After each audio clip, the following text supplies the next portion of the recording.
Thanks for picking up the hottest new ride out there, the RipStik. This DVD is going to walk you through the most important things you need to know before you hop on that new RipStik.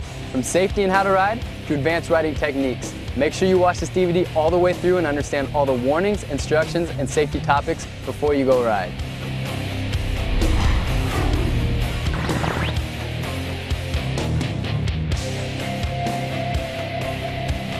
Okay, so you just got your first RipStik. Now the wheels on the bottom are attached to casters. Like all wheeled sports, caster board riding can be a very dangerous activity, so pay close attention to all warnings and cautions. First off, always wear your safety gear. Knee pads, elbow pads, wrist guards, a helmet. You also want to make sure you're wearing a good pair of sneakers with a rubber sole. Avoid water, speed bumps, sand, and cracks. Basically, like inline skating or skateboarding, you want to ride on a nice smooth surface.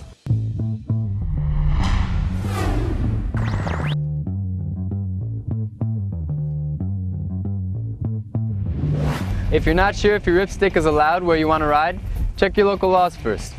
Your RipStik has a slightly larger kicktail than its nose, so make sure you're always riding in a forward direction.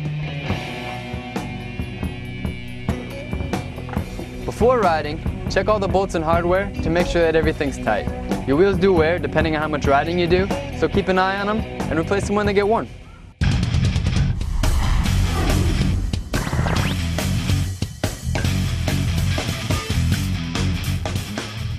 So you're ready to rip? Here's the breakdown.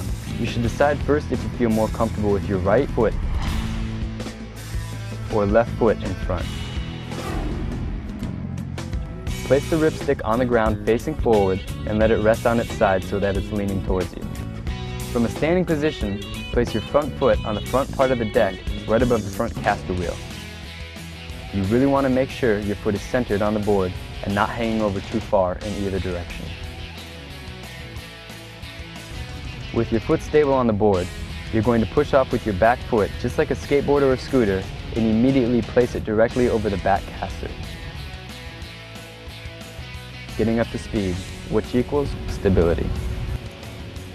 If your foot is not correctly centered, stop, reposition your foot, and start again.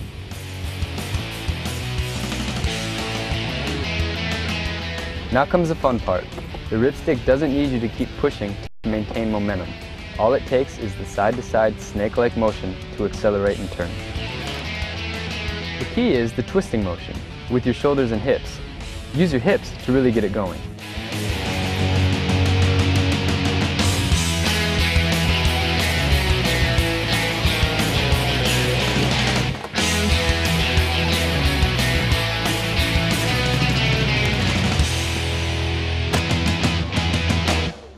Turning is guided by your front foot, shifting your weight toe side